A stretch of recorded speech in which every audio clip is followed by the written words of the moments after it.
Hello, everyone. Welcome, and thank you for joining today's interview and AMA with Zach Obront. We have a very experienced auditor in our midst, and we will try to decipher his wisdom today and hopefully hear some interesting stories as well. So for those of you who don't know who Zach Obront is, I mean, have you even been in the security space, Anon?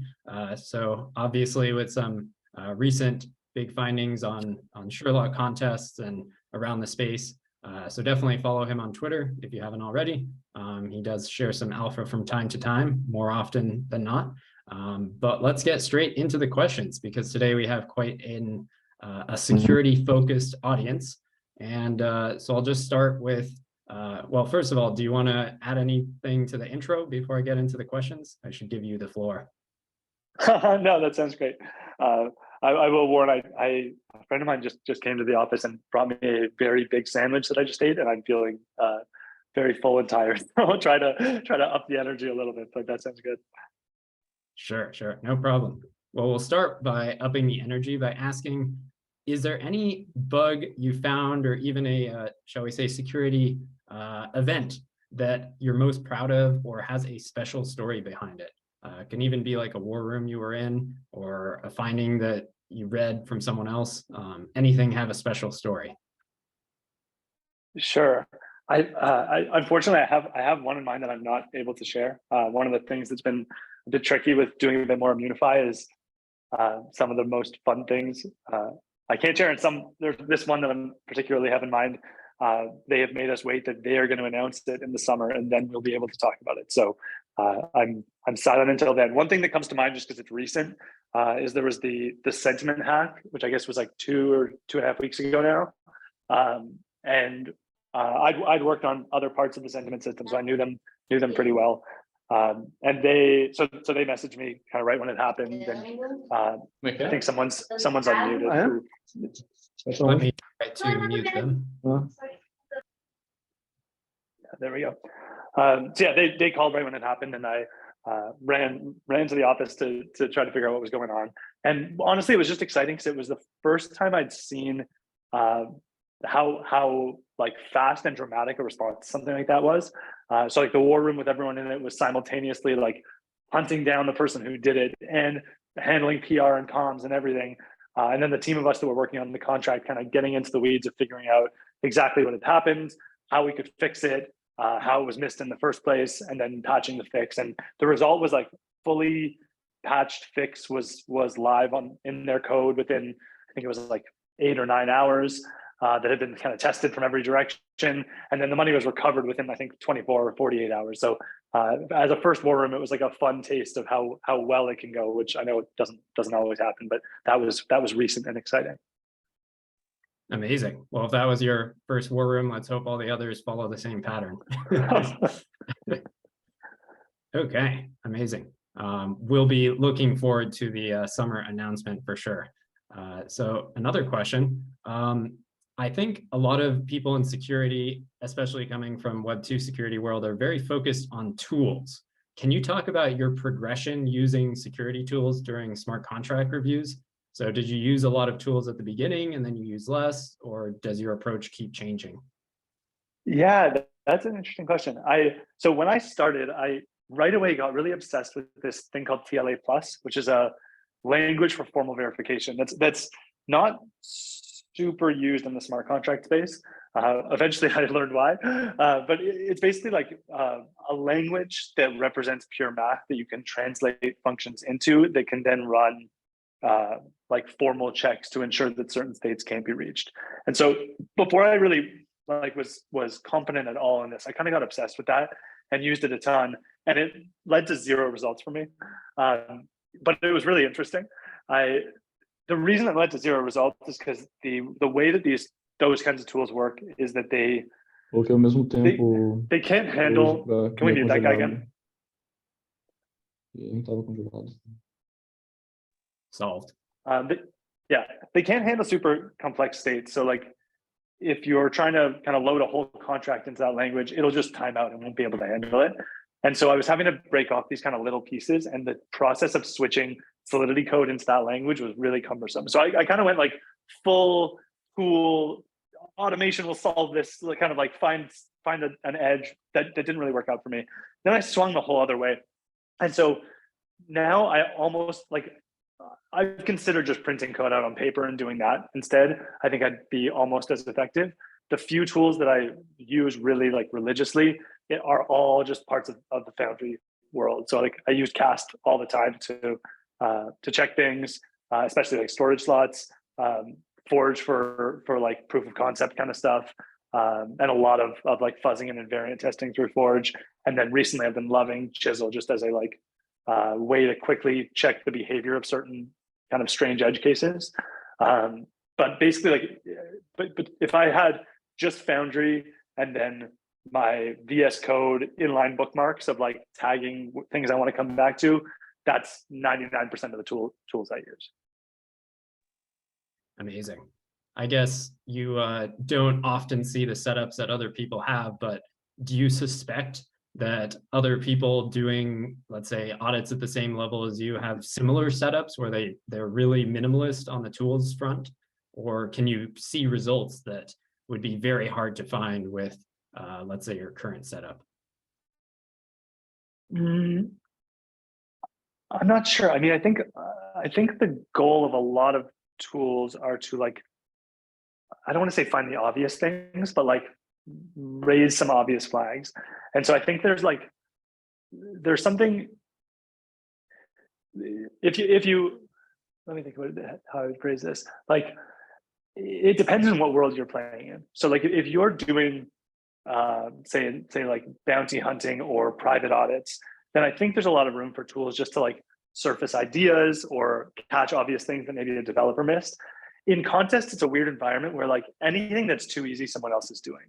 And so I would suspect that a lot of the top people are doing well because they're finding things that are unique that almost like by definition eludes a lot of the like types of tools that would just kind of like surface like a slither kind of running out of the box. But I wouldn't be surprised if people have kind of more unique setups in terms of specific things that they're looking for. So if there was some custom tooling that surfaces a specific situation that they like to explore more deeply or something like that. But I think almost everything needs to go through like a person's filter of like creativity and logic, or else it's going to get drowned out by a lot of duplicates in the world of like contests. Yeah, that makes sense. And I agree. I think there is a lot of room for, well, let's just say manual effort is underrated. But speaking of manual effort. And I would also say, like, I don't even think I'm the extreme of this. Like an example that's just in my mind right now is 0x52, who's like just, I think he takes the senior lessons on 90% of Sherlock contests. He's everywhere, just like incredible with how his speed and like ability to maintain high quality through doing a ton of audits. And he's like about as extreme as it gets, of like no tools, reads through it, has just an intuition when things are off, traces through what problems that could cause, and it's just like incredible with that. And so I think like, yeah, I think even what I'm describing of like, I mean, just with what's in Foundry, you can get pretty far tooling wise. A lot of one bug that comes to mind, it's like I was just doing an audit that used PRB math, and one of the situations was that if you could, it doesn't really matter what the outcome is, but basically there was a specific thing that if you could make it misbehave in a certain way would cause very big problems. And so I did a ton of fuzzing on that, and actually ended up finding a bug in PRB math that the like exponent function could kind of get flipped backwards in certain cases with the right number of decimals that could lead to like really big problems for this specific protocol. And that wouldn't have been possible to find by manual view. Like there's no way, right, that I was going to catch like deep in some library that there was one tiny math difference in an assembly block somewhere. So I don't like avoid tools entirely, but I think for the most part, it's like, you want to use a tool for something it's useful for. And that's like fuzzing to find edge cases that you couldn't find manually. That's building proof of concepts. That's looking up stuff that's live on live networks, on mainnet. That's like testing the behavior of things in an isolated way that you don't know exactly how they're going to behave, instead of just reading a bunch of docs. So I think like there's there are places where tools are useful. I just think the core of it is thinking, and then tools are there to help. Whereas I know there's certain techniques like what I was trying to do earlier, which is like put the tool at the forefront and have it just give you the answers, and it's hard to make that work. Yeah, absolutely. So because manual effort is at the core of security smart contract reviews, at least at the current time, is there any specific type of contract or type of bug that you think is a strength of yours? Feel free to pass if you don't want to share alpha, but I have found that I'm some happy to. people have strengths. Yeah. I'm trying to think of. I wouldn't say there's anything super consistent. I think the thing that I'm particularly good at is being sure that things do the thing that they intend to do. I guess that's like very broad, but like one example that comes up a lot is when, like, if I look at past private audits I've done, the most critical things for the most part have to do with there being inputs that are assumed to fit some constraint that actually don't have to fit that constraint. You know, if I just finished an audit where a seller is submitting an order along with the like signed order from the buyer to prove that like a seaport would be, or like matching, basically submitting a signed purchase like bid order, and then they're the sell. And there was no check to make sure that the contract that was performing the action was the same in the bid and the sell. So it's things like that where like inputs aren't quite validated. Seems like it is commonly a cause of things I find. But I think that same mentality kind of trickles through to anything where it's like you're working backwards from some outcome you're trying to create. It shouldn't be possible. But then if you look at each of the things that are feeding into it and say, like, does this actually have to be the way it should be, and keep tracing that back, finding the places where those assumptions are no longer true seems to be like a common thread. Yeah, I think that's extremely abstract, I'm sure, but it's the closest I can come to putting it into words. We can just wave our hands and call it business logic bugs or something like that. Sure. Okay, so this one, I'm sure everyone's curious to hear your take on. Obviously, at this point, there's several, shall we say, defined paths in the Web3 security space. You can do the crowdsourced audits route. You can do a full-time audit firm. You can do freelance, bug bounties. I'm not asking which one you'd recommend for people. I'm just asking what factors or variables would you recommend people think about? So if they're trying to make a decision, what would you suggest they factor into their decision? Yeah, I think it feels like the core piece of all this is like, how do you learn best? You know, like that's, if you're early in this journey, then like the gap between you and where you want to be is like ability that you want to like spruce up. And so for some people, the like ability to push themselves, or like motivation, or like fear and confusion when they're lost or confused, is like a defining factor in what makes them learn well. And for those people, probably I'd say like joining a firm or like doing somewhere where you're just like, you're on the clock, you know, it's all your time, you've got accountability to other people, can be really helpful. For people who are more self-motivated, I think the big question is just like, how tight of a feedback loop do you need to stay motivated? And so honestly, I'd say in almost every case, contests are like an incredible way to start, because you get the benefit of like trying hard and getting upside. And then at the end of that, get to see exactly what you missed that other people found. And I still find like with contest stuff, my mentality when I come out of any contest is like, I should have caught every single thing. And I don't think it's ever happened. But if I'm going into it being like, I tried my hardest and really looked at this code base and like really, really, really tried to catch anything that could happen, if at the end of that, there's things that other people found that were issues that I missed, that's like incredibly valuable to be able to see and like sit with and think like, what led them to get there that I was missing? And I don't think there's any better teaching tool in the world than that. And so I can't really see a situation where that's like not the best place to start. But for some people, they may just have some like crazy tolerance for uncertainty and feel comfortable like, oh, I'm going to go with bug bounties and never see that if I found nothing, there was actually something I missed or any of that, and I can just kind of ride with it. For me, I felt like I needed some time where I was being able to compare myself and see what I was missing and fill in those gaps before I felt really comfortable being like, oh, if I look for a bounty and I don't find anything, it's because there may have been nothing to find, or that I'm not just being an idiot and missing everything and wasting my time. So I think it's helpful to kind of have those loops early on, and contests seem to me to be the best way to do it. Great. I'm going to actually start tossing in a couple of questions from the chat, and then I'll circle back to maybe one or two more of mine, unless we get overwhelmed with questions in chat. So you were just talking about the feedback loop and learning from the contest results. Do you have any learning process, or do you also train your creativity in certain ways to find new bugs? Yeah, so when I started doing that really seriously, it was probably like November, maybe October, where it was like, if I do a contest, then like I'm dedicating to, like, I'm agreeing that I'm going to spend half a day or like a substantial amount of time once I can see issues to really go through and for each one be like, what was it that made me miss this? And my expectation was that a lot of that would be like, oh, I didn't know this fact, or I didn't know about this integration. I didn't know how this other protocol worked. That was occasionally come up, but not really.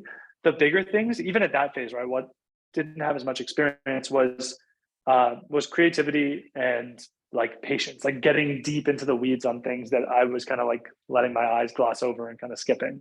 And so I think, like, I don't know, for me at least, patience came from once I had some success with times where I was more patient. As that PRB math bug I gave as an example, like I probably spent almost a full day in a 6-day audit on this like one suspicion. And if it hadn't panned out, it would have been like, damn, I just wasted my time for absolutely nothing. But once you get a few of those where you go down some path that feels stupid and go really in the weeds, and then it works and leads to something really serious, that it just kind of becomes automatic. The creativity part was the harder part to train. And I mean, I still don't have the answer. There's still tons of things I miss. But for me, there was two things that have been helpful. One is when I'm able to do that review process, I'm able to really get in the state of like, okay, this person found this thing. How would I have found it? Okay, I was looking at the same function. What was I missing that made me not be able to even consider that this was a path to explore?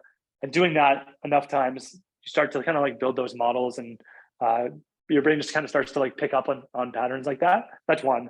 Two was when I would do that, I tried to have like a list of like some like big note for myself of like all the things I've learned with this. It ended up not being useful for me. What was useful was that whenever I would find those things, I would write a question that if I had asked myself that question, I would have found that bug. And so now I've got this huge list of questions kind of organized by type of protocol. And when I'm done, I'll just skim through those and be like, think through each of them. And occasionally those things will surface like, oh, this question would have sparked it in that other situation. And now that question's sparking this different idea here. And then the third thing is working with other people. Like I thought everyone's brain works differently. You work with people on audits, you really get to see how differently everyone's brain works. And so being like, not just working with someone, like you both find your issues and you throw them together in a repo, but like really brainstorming with them, you get to see how differently people approach things. Like one thing that seems very, very surprising is like some people start from, there is this issue in the code where it will misbehave, and I wonder what I can do with that. Other people naturally start with, I want to steal all the money. What would have to be true for me to do that? And those are like, you can do both, but those are like fundamentally different ways to look at a code base. You know, some people want to go through from the external functions and kind of trace the flows that users can go through. Some people want to just read the code top to bottom. Like you get to see the different way people approach things. And so I found like working with people, doing contests, and then really examining those gaps, and then keeping that like a list of questions that would have prompted. Those are probably the most useful things I've found. But honestly, this is something I still like really want to get better at. There's still bugs that are creative bugs that I miss every contest that I would prefer not to. That's amazing. I hope everyone's taking notes, because that sort of feedback loop and developing a checklist, I don't know if I've heard that before. That's an excellent way to level up. Nice. I guess because you are reading the findings of others to see what you missed, sort of a fun question. Is there anything that really annoys you when you read other people's findings? Yeah, when I found them and didn't think they were worth reporting, which is, I was actually just talking to the Sherlock team about this, where there is this weird problem where like I'm going through a code base and I'm like, oh, I see something that people are likely to submit. It's pretty bullshit, especially Sherlock, who only takes mediums. So like, at least Code Arena will get downgraded to QA. Sherlock, it's worthless and you shouldn't submit it. But then I end up in this trap where I'm like, well, other people are going to submit this. If they accept it, I'm going to feel like an idiot. So now I have to submit it too. And it leads to them having a much harder judging process and all this other stuff. So I've been trying to just say like, forget it, I'm just not going to do those. But then when one happens to go through, it can feel pretty frustrating. Got it. Yeah, that makes sense. Other than that, like if it's something I didn't find, I'm like, I mean, yeah, I think some of the things that are like borderline shouldn't be accepted can be frustrating, but anything that's like a good finding, it's just like awe-inspiring. Like one of the highlights of my year was I did this optimism contest for Sherlock, which was like optimism had audits from Trail of Bits, Open Zeppelin, Sigma Prime, then another Trail of Bits one. They were like ready to deploy Bedrock. And Sherlock somehow convinced them like, hey, you should do this contest thing. If there aren't any medium or high severities found, we'll give you this huge discount. We won't pay a lot. If there's just mediums found, we'll do a little more. And if we find highs after all this, then we'll do a big, huge prize pool. So a friend, Trust, and I were like, okay, well, let's take this really seriously. We like signed on as the senior Watsons, and we're like, we're going to spend the whole 2 weeks just busting ass to do like as good a job as humanly possible. And so we kind of like did that process, took it really seriously. And then as soon as it was done, I was reviewing all the other issues. Like, did we miss anything? And there was only one high severity thing we missed, which was only found by one person. And it was one of the most brilliant things I've ever seen. Like basically looping a reentrancy back to a separate call to trigger the bridge again, that because it's a reentrancy would make the second one fail and would brick a transaction. So basically what you could do is you could brick any withdrawal on Optimism and make the money not come out. Like a huge problem. And we had stared at the exact same code for so long without seeing that. And like had tried really hard and like are good at this. And like that is like one of my favorite feelings in the world. It's like, oh my God, there's this brilliant thing that we totally missed that I get to learn from. It's more on the other side when it's like, when things that I think don't deserve to get through, they can feel more frustrating. Yeah, that's understandable. Well, we got one question in the chat. Do you have a current preference between Code Arena and Sherlock, the different incentive structures? Yeah. For me personally, I'm actually weaning back on contests now. I'm going to be doing like, I think just bug bounties. It fits my personality a little more. Like I tend to, even private audits, I'll like find one critical and then be like, all right, I won, I'm out. Now I have to finish my job. So I think it suits me a little more, and I'm very interested in a lot of the ZK stuff. So I'm planning to just continue learning that and really focus on like the goal this year being like find 1 or 2 criticals in ZK rollups. But up to this point this year, I think I've done 90% Sherlock. And the reason for that is like once in my position, like once I'm a senior Watson, there's a flat pay in addition to the contest finding. So it just ends up paying quite a bit better.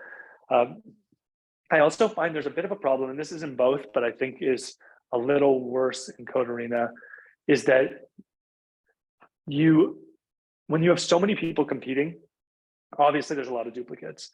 And once that happens, the pay for an issue basically becomes how unduplicated is it, not how severe is it.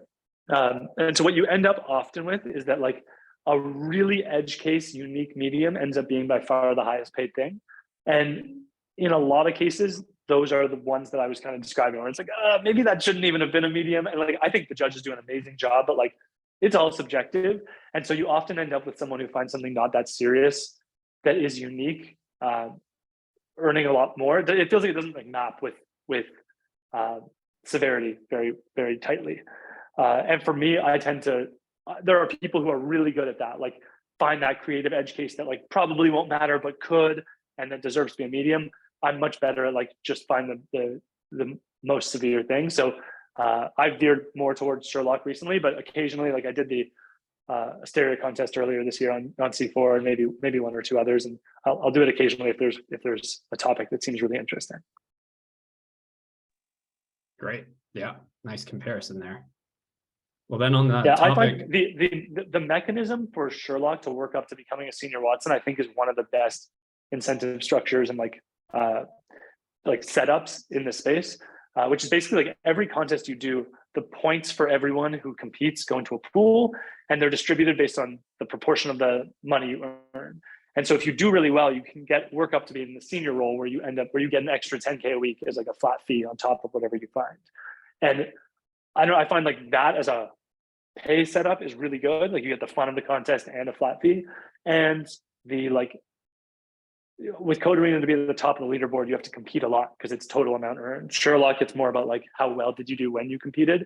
I think like for me at least, when I got serious about this, it was like, okay, I'm gonna get serious and my goal is Sherlock Senior Watson. It was a very like clear path to get there and very good goal that like if someone's new to the space, that combined with Sherlock giving you faster feedback in terms of seeing other people's issues. If I was new to the space, that would probably be the path I would go. It's just like all in on Sherlock and aim to try to get to that role. Yeah, excellent advice. And it's been fun to see how the incentives have changed at Sherlock and C4 over time too. Yeah. And we'll continue to, I'm sure. Oh yes, absolutely. Part of the fun.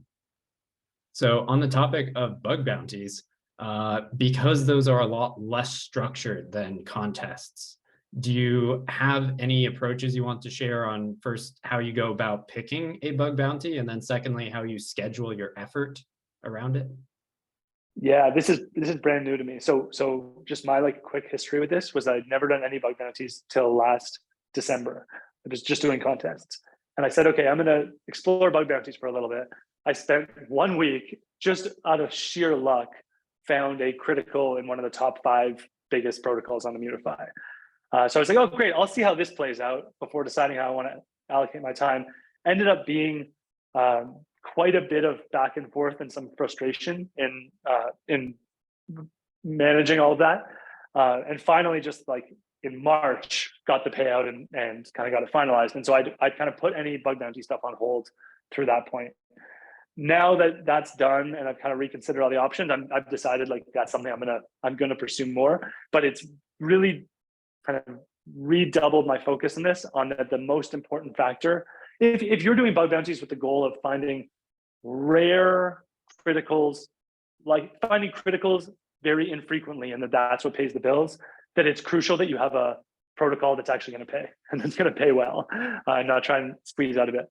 And that data is not all public yet. You know, I know Immutify is working really hard to start to share more about total payouts and time, and I know they have plans to share a lot more. And so right now I don't have a good answer except for like wait for Immutify to release more data. They're making a really strong effort, and once you're able to see like how good is this protocol or how well do they treat white hats, then I'm just going to be looking at like who are the best on that metric that also have large max payouts and are topics that I'm interested in. But I know that some people are a lot more methodical. I'm just like, I don't want to get screwed and I want a chance at it being a big amount. That's like my simple formula. Yeah. I guess for me right now, where it's kind of a shortcut is like, if they've paid a 7-figure critical bounty before that's been publicized, then I know they're willing to do that. So that's like my very bad heuristic, but the best I've got right now. So then does the underlying code base not matter so much to you, like the complexity or the size or what the protocol does? Mostly it's like, do I find it interesting or not? I don't really care beyond that. I think I prefer things that are, no, actually, yeah, I don't really care as long as it's doing something interesting. I prefer not to do the same thing over and over. So I can get in a bit of a like, oh, there was like 7 DeFi contests in a row that we're all doing something similar. It starts to like blur together. But other than that, like I find all this stuff interesting. I'd say like bridge stuff is particularly interesting to me. But yeah, really like anything that's new or different seems fun. Great. I guess one more question related to the bug bounties. So if we're talking about the top competitions, the code bases for those are, let's say, quite large, to put it lightly. How do you approach those? And also, how do you handle maybe some of the unknown or complicated contracts or math that's involved? I mean, for me, I think like complicated contracts or math is like kind of the point. That's like what I want. I've got an easy answer now, which is like open up Chat GPT in a window next to you and ask it anything you don't understand. It's like I don't know if like I I'm drawn to the parts that I don't understand because I think probably other people don't understand them too. You know, like that's like where the interesting stuff is. And if you're not able to like first off, I would say it's worth taking the time to try to understand that. If you're going to skip over the parts that everyone else skips over, then like you're not going to find anything unique. But also, if you're not able to understand it, then that's where it's worth learning some fuzzing tools or other things like that, where you can say, I don't care what's in this box, but I know that it's always outputting what it should. So like, yeah, in terms of complexity, I think like that's the point. And if the stuff is too complicated, then like level down to a protocol where you are able to get your head around all of it. At least for my style, like I don't do well with, I'm gonna like pop in and out of this and just like flip around and try and see something. I need to like understand every single bit of it or else move on to something a little easier. In terms of size, that's like a problem as well. So I try to just like, instead of saying like, as an example, if I'm going to dive into one of these ZK rollups, I'm like, okay, maybe I'll say I'm going to dedicate 2 months to one project and just go all in. More likely, I'll say like, what's a isolated piece of this that I know can like, I could see the process end to end to try to find bugs in. So I might say, okay, I'm just going to look at the bridge and how the deposits and withdrawals work. But then go to the limits of every single thing that touches to try to explore it, not just say like, oh, it calls out to the other contract, I'll assume that one's fine. So it's, yeah, I think it's like about slicing off a piece where it's like, that's a self-contained piece that you can go really deep into. And at least for me, that's like, understand that completely end to end, not just like poke around. Yeah, that's great to hear. And for anyone taking notes, complexity is your friend. So look for it. that. It is. Yeah, if you feel the instinct, it takes a while to get there, and I remember when I felt the opposite of this, but right now it's so clear to me that like, if I feel the instinct of like, all right, let me just skip past this thing, that's like, all right, then like the radar goes up and it's like, okay, this is the place to focus because that's, other people are probably having the same reaction. Yeah, I also like to look through the developer docs and anything that's like a little too high level. It's like, this looks interesting. So zoom in on that. Yeah. I guess speaking of the docs too, do you often look at docs at the beginning, or how do you begin with one of these code bases? Yeah, if it's a longer thing, I'll start with the docs. I actually have a lot of trouble understanding things from docs. Like I read through it, and at every point, I'm like, well, what do you actually mean by that? And the question has to get answered by code at every point. So I'll like skim it to get a sense of like what are all the pieces here, and usually I'll have ideas from that I'll jot down, but like won't even try to investigate. I'll just like keep the list of like, here are things that I had some intuition of like they could have done this wrong, and then I'll just put the docs aside and try to understand it from the code. So I think I'm probably slower than most in the first code pass. I really try to like use that to absorb how the system works and like jump back and forth a lot and like make sense of everything. And once that's done, then I've kind of got it loaded up in a way that feels to me to be a little deeper than what I can get out of docs. Great. And since you seem to be quite busy, let's say, with all of this, how do you manage burnout and scheduling? Because I know for me personally, I definitely couldn't do like 8-9 hour days of nonstop reading code. That's excessive. I'm kind of addicted, so it makes it a bit easier. But yeah, let me think about that. I don't know. I feel like the changing context and changing projects makes that a bit easier. I also definitely like, I don't work. This is a big adjustment for me because like my past life and like work up until 2 years ago was just like running a company where I was putting in long hours and like it was hard, but it wasn't like mentally hard. It was just like make good decisions. And so like once I sold the company and switched into this stuff, I was kind of expecting that I'd like need to have the same kind of work ethic. And like you said, like long days don't tend to do that much more for me. So I probably work in like 5 or 6 hour bursts. And then, we'll usually like do that every day. And then maybe like 1 or 2 nights a week, kind of get in the groove and do the same thing. but yeah, I've been quick to say, like, as soon as it doesn't feel fun, I kind of have the benefit, honestly, with this stuff where I got into it like as a hobby. Like I'd sold this company and was like, okay, I'm just gonna like play around with this stuff because it seems interesting. And I've kind of kept that mindset around it. And so now clearly like it's work, but I've still managed to keep the mindset of like, as soon as I feel like, look, I don't quite want to do it, I'm very quick to just step away. So there was a week kind of early in March where I was like, oh, another one. And so I was like, okay, cancel this. I'm going to spend the week just like learning stuff and messing around and doing a little bit of like code building stuff and taking a day off. And like, I think it's easy to get into the like push. And it's not the kind of work where more hours necessarily translates to more output. So I don't know. I'm probably not the right person to ask, but my best attempt is like have the radar attuned to like, if it doesn't feel fun, then step away for a little bit until it's calling you back. Sure. Yeah, maybe I'll re-ask the burnout question in 3 months. Just kidding. Oh yeah, especially with I think bounties is tricky too. Where like contests, I'm like scheduling them, so I know there's somewhat of a limit to how tightly I'm going to schedule. I may make some mistakes with the bounties. We'll see. Sure.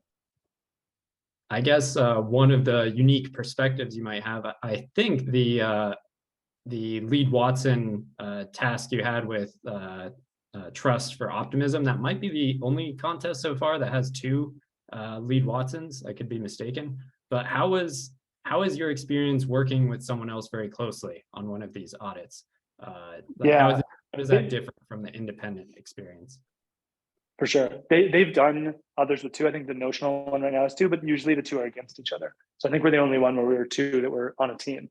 And the reason for that, honestly, was because there was this gradient of, if certain things were found, the prize pool grew a lot. It made more sense for us to be like, if working together, there's a better chance we find a high and unlock the bigger prize pool, then like that's a worthwhile trade-off. So that was like the motivation. In the end, it's like my favorite thing ever. I love working with audits on other people, or working with other people on audits. And so, yeah, I'm trying to do a lot more of that. So like some of the ZK stuff I'm working on, I've got scheduled to do with some friends in the space. The big bounty I found was with Trust, so we'd worked together on that previously.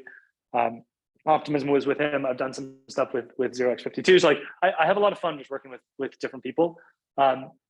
I saw the question in the chat about if it helps with tackling large protocols. I've never really done it in a way where we like split up the stuff. I mean, maybe a little bit with Optimism. Like I went a little more focused on the migration process. He was a little more focused on some of the like Go code internals. So like there was a little bit of prioritizing, but we both really tried to look at everything.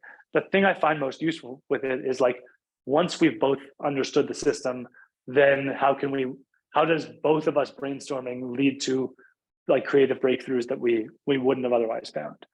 And I wish I could share the details on the bounty, but I'll give the like abstract story, which is like, Trust had one part of the idea, which was like, okay, if we could get this outcome, it would be really bad.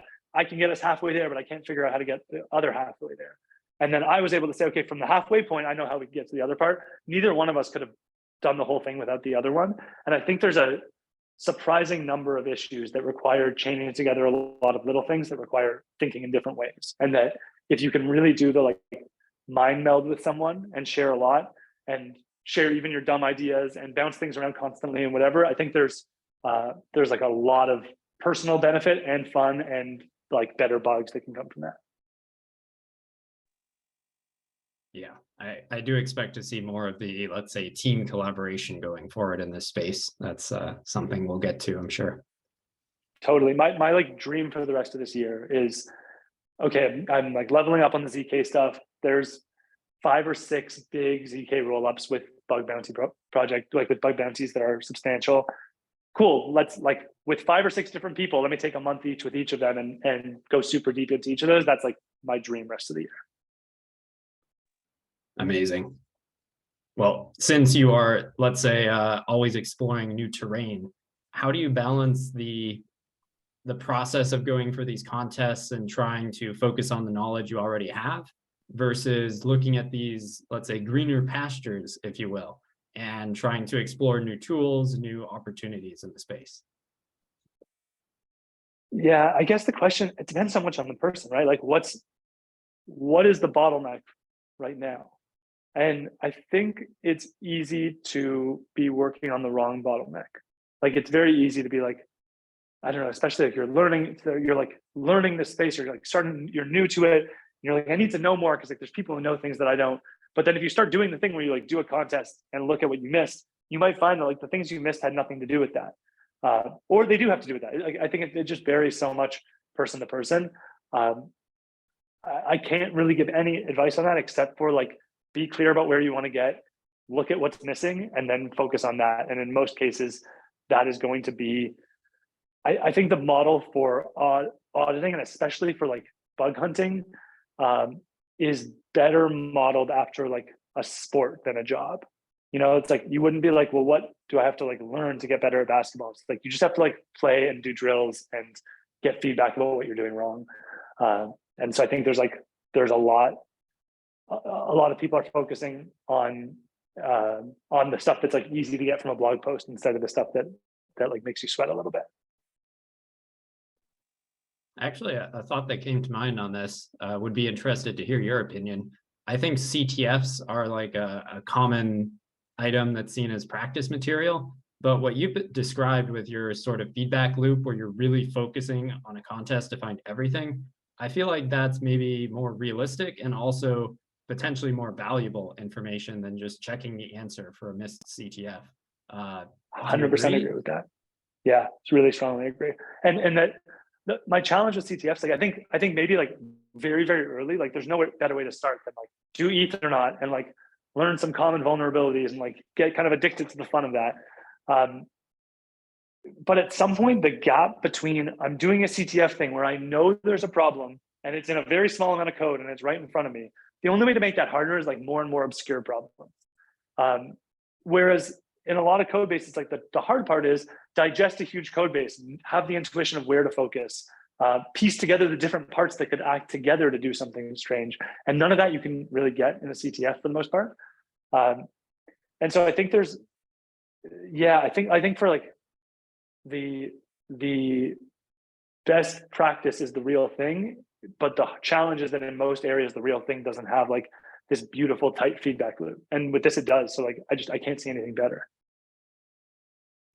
Yeah, absolutely. I guess another question on this feedback loop you have, do you take notes during the actual contest or audit that you then circle back and check like what you were thinking during the contest and see if that was along the right lines for one of these bugs, or you just remember what you were thinking? Yeah, with Sherlock, it's fast enough that I usually remember. But what I do, so when I'm doing an audit, like I'm taking a lot of notes in the code itself. And usually that's like things that I want to come back to look deeper at. And then if they're wrong, I won't delete them. I'll like change the tag as like, this isn't a problem. If they are, I'll like change the tag and then submit them and all of that. And so I've got basically anything that caught my attention in any way has a note within the code base. And so when things come out, usually I remember, but in the worst case, I can go back and look at that parts of the code and see like what notes did I take that were like notes to myself about what to be suspicious with about that. And like, did I have any inkling and did I explore it the right way? And there's usually enough clues there to piece it together. Yeah. Do you only write notes in the code? Do you also have like a separate, I guess you could say, report that you keep extra notes in? Just curious on the methodology. Yeah, I have you know what a remarkable tablet is? It's like I used to use paper and I would just blow through so much paper. So I switched this little like tablet that basically feels like paper. I take notes in that and I never look at them again. It's mostly like to write things down just to like get thoughts from my head into some visual that I can look at. So it's a lot of like diagrams and like lists of things that I can cross off to make sure that like different possible paths have all been explored. So I'll like take some like a lot of handwritten notes, but I never really go back to them, and I probably couldn't even read what the words were. They're very messy and mostly just as like a way to help me think better in the moment. Nice. Okay, well, we got one question that I'm going to expand on a little bit. You talk about the contest like a sport. Is this like an endurance sport? Do you have like certain things you do to keep your performance up during the duration of the contest? Because they are limited time. It is a little bit like an endurance sport because you want to stay focused the whole time. Do you have any like process you do beforehand or during just to stay focused for the whole duration? No, it doesn't really feel, the staying focused doesn't feel challenging. And I truthfully, I don't really ever spend the full time. Optimism is the one exception, but I find for most contests, they overquote the time by about double from what it takes. Maybe it's close to what I would spend if I did it as a private audit, but with a contest, I don't feel like I have the responsibility to get to like every edge case necessarily, or spend like quite as much time. So I'd say I usually spend about half the time. And let's see, what do I do? No, I mean, truthfully, I've got two kids who are babies, and so my like closest thing to increase my performance is like try to actually sleep. Uh, and yeah, if I'm sleeping well and I'm not working crazy long days, um, that that's enough for me to stay focused on it if it's interesting. Um, yeah, I think it's mostly about like the level of focus and like seriousness during that time. Like I don't like half work or kind of like fuck around while I'm doing it. I'm like in the arena of challenge of like trying to really break things.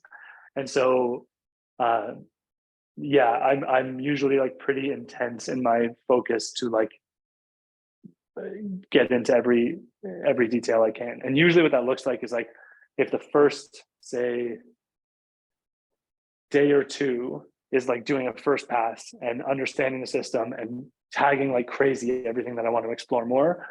That's the part that's kind of unguided. But by the time that's done, I've kind of got this to-do list that's like, okay, now all the tags are the things I need to explore. Some of them are going to be fast and some of them are going to be really slow and like long explorations. And like, that's what I need to do in order for me to consider myself done. So I'm basically like pass to tag it and understand it, go through all those things, which could take any amount of time, and then go through that like list of questions and really like take some time to consider each of them. So it doesn't really have this like lingering, I don't know when I'm done thing, because like once I'm done the first pass, I kind of know what's left to do in order to feel finished. Okay, interesting. Yeah, I will admit one of my mistakes, shall we say, is not really changing up my approach much between, let's say, contests and normal audits. Do you change your process much? Like instead of creating the to-do list, you just read through all the code instead? Or do you still follow No, similarly? it's pretty similar. I would say I just like um, I have a little more focus on like staying in scope and a little more focus on like not wasting a huge amount of time for contests. So like in a private audit, like that example of like the bug in the math library used that took a whole day to get to is like, I'm never going to do that in a contest. If once I might spend an hour exploring that, but like after the hour, I'm like, okay, I can't blow a day on one edge case that I guess the problem is in a contest, the way things are rewarded is like, it's a high severity or it's a medium severity or it's nothing. Um, and so it's like financially, there's not really the incentive to like, just because something will be more serious, give it 10 times more time. Whereas in a private audit, I'm like, my job is to make sure nothing serious happens. I'm going to take whatever time I need to make sure that I'm eliminating the risk of the most serious things. And that might require being pretty like irrational in terms of my time allocation, but like that's what I need to do to be confident that I'm like protecting things. And so that's part of the reason why I feel more drawn to bug bounties is I prefer that style of like go down every edge case path. And with contests, I basically take the same approach, but I just cut myself off a little sooner of like, okay, this is a rabbit hole and is not worth pursuing. Yeah. I think it's also less stressful because you're not really on the hook for catching everything. So it's Right. always Yeah, nice. exactly right. Well, I know you're still early in your ZK journey, but given what you've observed so far, do you have any wisdom for those thinking of going from, let's say, normal Solidity contracts into this crazy new space? I'll share the way I'm thinking about it right now, which is like it feels to me like there's layers to what could go wrong in like, let's say a ZK rollup. There's like the underlying math of zero knowledge has some flaw. Right? It's like, it's possible, we're early in this field. Then there's the implementation of the libraries that perform that math have some problem. Then there's the circuits that were built in order to do what is needed for a rollup to work have some flaws in them. And that could be like flaws in like literally using it wrong, or flaws like things are under constrained and so they don't actually enforce what they think they're going to enforce and all that. And then the layer of like apps on top of that. And so I think what it seems like to me is that the first and second layers would be fascinating to work on at some point, but that's where you need like 10 out of 10 cryptography knowledge and understanding. And then that third layer is a unique space where like, how would I put this? Like, I couldn't just show up without understanding ZK and do it at all. But I think it's where some of the most crucial problems may happen, because it's basically like the most important meat of how it's being used, and is not necessarily kind of like created by cryptographers. And it's the kind of bugs, I guess, that I said before, like that I think I'm good at, is like, what are constraints that people think are there that aren't necessarily there? And what are like assumptions that possibly don't hold? So that's like, I don't know, I think there's value in even trying to like divide that out and decide where to attack. Like, I know where my focus is going to be on like those implementations, and if they're successfully accomplishing what they think they will. For someone else, they might be like, oh, ZK at the app layer is the most fascinating thing because app developers make these common mistakes that I know I can catch, or whatever it is. I think it's, or some people might be like, I just want to get deep in the cryptography and find like a problem in the library that would wreck every single rollup using Halo 2 or whatever. So I think like understanding enough to be able to make those decisions and then kind of deciding where to focus is probably useful in a field that's this new and like so undeveloped. Yeah, absolutely. When you mentioned the bugs in math libraries, I think my first look at ZK, I was looking at the libraries and it's like, the math library has like 7 stars on GitHub. That's a little concerning. But Yeah, it's crazy how how like small the communities are for some of these things. I've got some friends who have gotten deeper into it, and it seems there is a need for more security people. But they're also, I mean, it's also early, right? Like I've ignored it mostly up to this point. I did a little like cycle obsessing about ZK early last year on the developer side and like building some little ZK apps. So I know the basics, but I had never looked at it from a security perspective. And I wasn't really interested because I'm like, I don't want to be doing like ZK audits. Like I feel like you have to be so qualified with all the math for that. And like, it's not the kind of like, I don't know, whatever, it didn't seem that appealing to me. But now that there's more production stuff coming out, it's starting to feel more necessary that there's people who are really like adversarially focusing on it. Yeah, absolutely. The time is coming for ZK. Well, I'll touch just on one last question back in the Solidity space, and then I think we can wrap up. But do you use any symbolic execution tools or formal verification? Not really. So I've been playing with Helmos a bunch. Actually, I contributed a little bit to it just at the end where there was a opcode or two that it didn't implement that I needed. And I think it's amazing. The problem with all those things, it's the same thing I said with TLA+. So all of the symbolic execution basically falls back to converting things into math formulas in a way that these like symbolic provers can prove. The biggest one being Z3, but there's a number of them. And so the problem is that those provers can be like exhausted and not be able to solve things if they get too complex. So for example, if there's like a lot of division, they can run into problems and just say like, we can't get to an answer on this. And so very frequently, if you're trying to use it for anything that's big or complex, it just can't help you. And so it's useful for these like little slices. So like I was doing I did an audit for sound XYZ. They use all the Solidity stuff. So I was like, okay, I'm going to use it to try to verify some of the Selenium math functions. And that's like the kind of thing it's useful for. It's like, okay, you got this individual function that does one thing. Can I make sure it's perfect? And even then, it would run into edge cases where like it doesn't have this opcode or whatever. So maybe it needs a little more work on that. But it feels like there's a lot of limits to it, and that it's certainly nowhere near the place where you can just be like, oh, well, I'm just going to like throw a real live situation and a complex contract at it and make sure that it's like symbolically verified. And so I basically use it as like, okay, if there's like little scope down pieces I'm going to look at, I'll usually just fuzz them, but I'll try Halmos, and if it works, that's even better.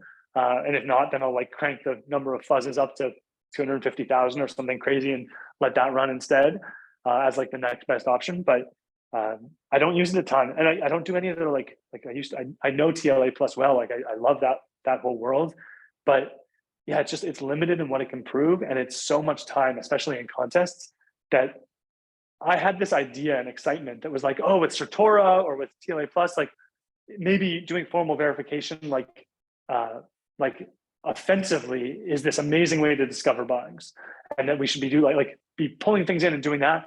The result from my perspective is like the setup time for all those things is so big that they're most useful as a way to play defense, not a way to play offense. So that's I've kind of stepped back from them for the most part.